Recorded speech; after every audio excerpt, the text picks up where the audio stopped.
The sun was a relentless master, beating down on the endless rows of cotton that stretched to the horizon. For Samuel, each day bled into the next, a ceaseless cycle of toil under its unforgiving gaze. His hands, though young, were a map of hardship, calloused and scarred from the sharp bowls of cotton. By night, the meager light of a flickering candle did little to warm his sparse, dirt-floored cabin. The air itself felt heavy, thick with the silence of unspoken sorrows and the weight of chains, both seen and unseen. Life was a bleak, muted existence. A long, drawn-out note of despair played against the backdrop of the vast plantation. Yet whispers began to thread through the oppressive quiet, carried on the humid night air. Words like war, Lincoln, and freedom were spoken in hushed, urgent tones. One moonless night, gathered in the deep shadows of the woods, a man unfolded a tattered piece of newspaper. Its words, read aloud by a trembling voice, spoke of an Emancipation Proclamation, a promise from a distant president. The idea took root in Samuel's heart, a fragile seed of hope in barren soil. Looking up, he found the North Star, a fixed point of light in the dark expanse, and for the first time a plan began to form in his weary eyes.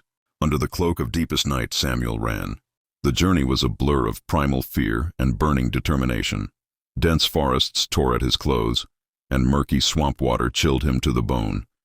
But he pressed on, the North Star his only guide. The baying of dogs and the distant shouts of patrolmen were a constant terror at his heels. More than once he froze, his heart pounding against his ribs, convinced he was caught. Exhausted and stumbling, he broke through a line of trees and saw it, the flickering campfires of a Union Army encampment.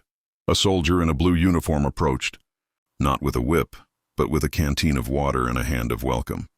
In the relative safety of the contraband camp, Samuel found a community forged in shared struggle and newfound hope. Alongside others who had risked everything for this chance, he began the work of building a new life. The most profound moment came when an officer handed him a set of official papers, his name written in clean, deliberate script, declaring him a free man. Holding the document, the crisp paper felt heavier than any bale of cotton, a tangible symbol of his liberty. As the first light of a new day painted the eastern sky in hues of orange and gold, Samuel stood tall. The road ahead was uncertain, but for the first time it was his to choose. He watched the sunrise, a free man. Chicago, 1893. A man lies bleeding, a knife wound to the heart. In an era where operating on the human heart is considered impossible, one surgeon dares to try. With steady hands, Dr. Daniel Hale Williams sutures the torn pericardium, saving a life and forever changing the course of medicine. On-screen text. The surgery that made history was only the beginning. Dr. Daniel Hale Williams's true legacy extends far beyond a single operation. It's a story of courage, service, and institutional change. Before that fateful surgery, he had already laid the groundwork for a revolution in healthcare by co-founding Provident Hospital and Training School for Nurses in 1891.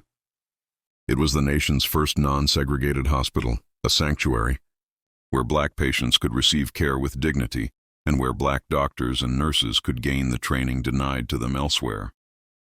A medical historian appears on screen, speaking with conviction.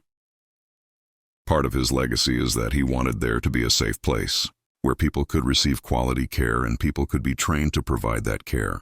He didn't just fix a heart, he built a foundation for future generations. Provident wasn't just a building, it was a statement that excellence in medicine knows no color. Williams understood that to heal a community, you needed more than just a skilled surgeon. You needed an ecosystem of care, mentorship, and opportunity. In 1913, Dr. Williams became the first African American to be inducted as a charter fellow into the prestigious American College of Surgeons, a testament to his undeniable merit and groundbreaking contributions. His influence continues today in ways both seen and unseen. For decades, when a code blue emergency was called at Howard University Hospital, the alert was Dr. Hale, Dr. Hale, a direct tribute to the pioneer who proved the impossible was achievable. His life embodies a profound truth about heroism, a quiet and persistent dedication to the greater good.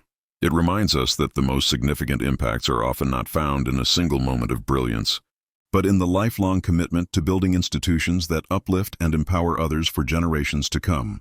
A quote appears on screen over a portrait of Dr. Williams.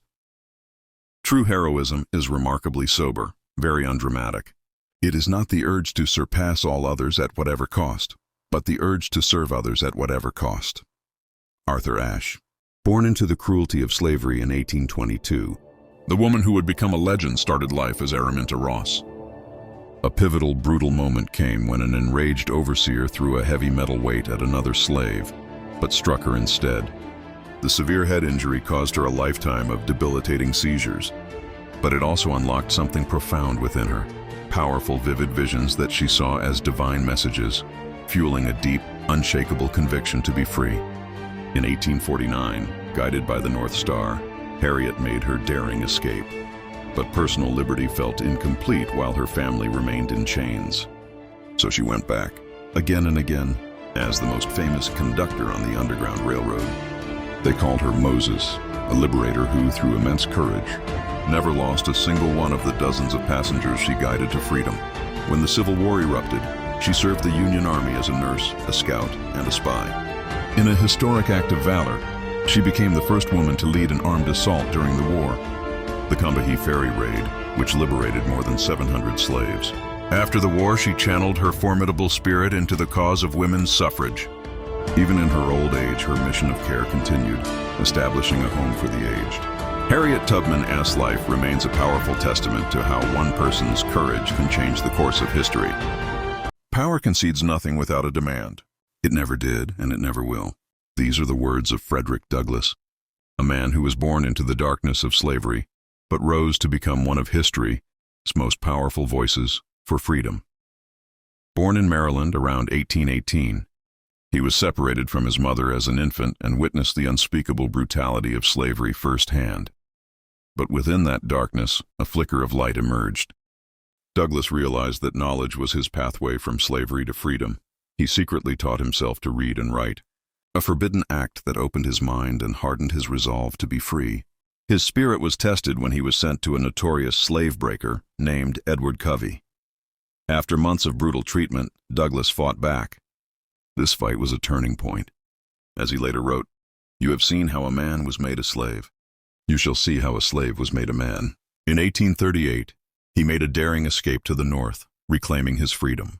He didn't stop there. Douglass became a leading abolitionist, a thunderous orator whose speeches captivated audiences and exposed the evils of slavery.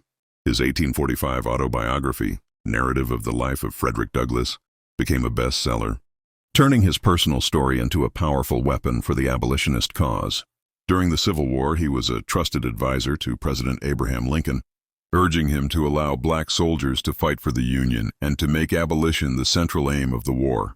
After the war, Douglass continued to champion the rights of all Americans, advocating for suffrage for both African Americans and women. He became the most photographed American man of the 19th century, using his image to counteract racist caricatures and present a portrait of black dignity and intelligence. Frederick Douglass's life is a testament to the power of courage, the necessity of education, and the unyielding demand for justice. Ida B. Wells, born into slavery in 1862, became a pioneering investigative journalist and a fierce activist against lynching. After the brutal lynching of her friend, she dedicated her life to exposing the truth behind racial violence in America. She published pamphlets, gave speeches, and traveled internationally, shedding light on the horrors of lynching and challenging the world's conscience. Her courageous reporting and relentless activism laid the groundwork for the civil rights movement. She was a co-founder of the NAACP and a tireless fighter for justice and equality until her death in 1931. In the quiet halls of Tuskegee Institute, one man's vision sparked a revolution not with protest, but with peanuts. George Washington Carver, more than a scientist, was a teacher, his classroom extending far beyond four walls. Before him sat the future of the South, a generation of young, eager minds, ready to learn from the man who spoke the language of the soil. His voice was not just one of instruction, but of inspiration, transforming the very landscape of their minds in the land they would one day cultivate. Carver believed in learning by doing.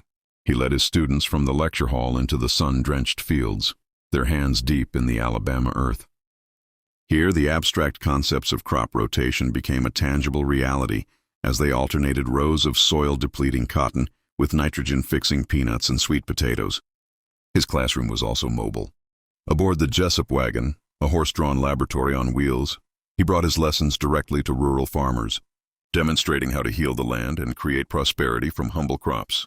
His laboratory at Tuskegee was not a solitary sanctuary, but a bustling hub of collaborative discovery.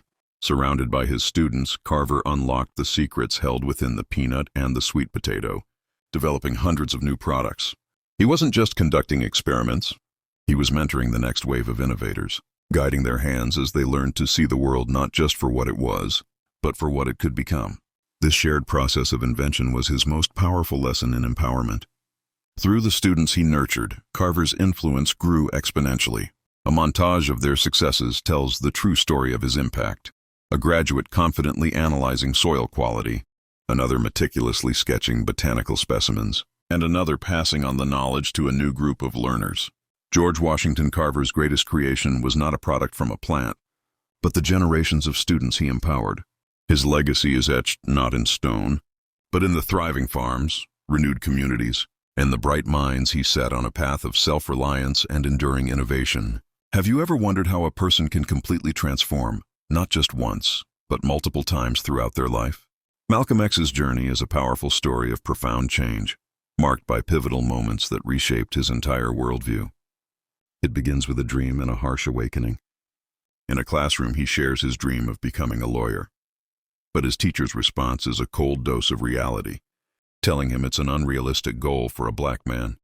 In that moment, you can see the light of youthful optimism dim in his eyes, a turning point that set him on a different, more difficult path. The next transformation occurs in the most unlikely of places, a prison cell. Stripped of his freedom, Malcolm finds a new kind of liberation. We see him in the stark quiet, voraciously devouring books by candlelight. The flickering flame illuminates a face filled with intense focus, symbolizing his intellectual and spiritual rebirth. It was here, surrounded by brick and steel, that he discovered the teachings of the Nation of Islam, forging an identity that would soon shake the nation. Years later, another journey brings another profound change. Now known as El-Hajj Malik El-Shabazz, he makes the pilgrimage to Mecca. The scene is overwhelming. He is surrounded by a sea of humanity, Muslims of all colors and nationalities praying shoulder to shoulder. His expression shifts from pure astonishment to deep, serene understanding. The rigid racial lines he once saw so clearly begin to dissolve in this powerful display of universal brotherhood. Finally, we see him return to America, a changed man. At a press conference, his voice is no longer just fiery, but measured and inclusive. This is a new Malcolm, one who has broken from the Nation of Islam to embrace a broader vision of human rights for all. His journey had come full circle, from a dream denied to a vision that encompassed all of humanity. Malcolm X's life teaches us that our beliefs are not set in stone, and that even in the darkest of moments, the potential for growth and transformation is limitless. In the tapestry of history, some threads shine brighter, weaving tales of courage, resilience, and an unbreakable spirit. One such thread is the life of Nelson Mandela, a name synonymous with freedom and reconciliation. His journey, from a political prisoner to a global icon of peace, is a powerful testament to the human capacity for forgiveness and change. Born in a small village, Mandela's early life was shaped by the traditions of his Thembu heritage. But as he grew, he was confronted by the harsh reality of apartheid, a system of institutionalized racial segregation that gripped South Africa. The stark signs of division, the brutal suppression of protests, and the pervasive injustice fueled a fire within him. He joined the African National Congress, channeling his passion into the fight for equality. This path, however, came at a great personal cost. His activism led to his arrest, and he was sentenced to life in prison, a sentence he began on the desolate Robben Island. For 27 years behind cold stone walls and iron bars, his spirit remained unbroken. In the confines of his small cell, he wrote, he studied, and he reflected, his resolve hardening into an unshakable vision for a new, democratic South Africa. Then the world watched as the tide began to turn. On February 11, 1990, the announcement of his release echoed across the globe, sparking jubilant celebrations in the streets. The image of Nelson Mandela walking free from Victor Verster prison, his fist raised in a symbol of triumph and defiance, is etched into the collective memory of the 20th century. This was not just the release of one man, but the dawn of a new era for a nation. 4 years later, in a moment of profound historical significance, he was inaugurated as the first black president of South Africa. His presidency was a masterclass in leadership, focused on dismantling the legacy of apartheid and fostering racial reconciliation. Under his guidance, a rainbow nation began to emerge, diverse and unified. Nelson Mandela's legacy extends far beyond the borders of his homeland. He became a global statesman, a moral compass who inspired world leaders and delighted in the company of children, who he saw as the future. His life teaches us that reconciliation is possible even after the deepest conflicts, that forgiveness is a strength, and that one person's courage can indeed change the world. His story is not just a chapter in a history book. It is a living lesson in humanity, a beacon of hope that continues to inspire generations to fight for a better, more just world.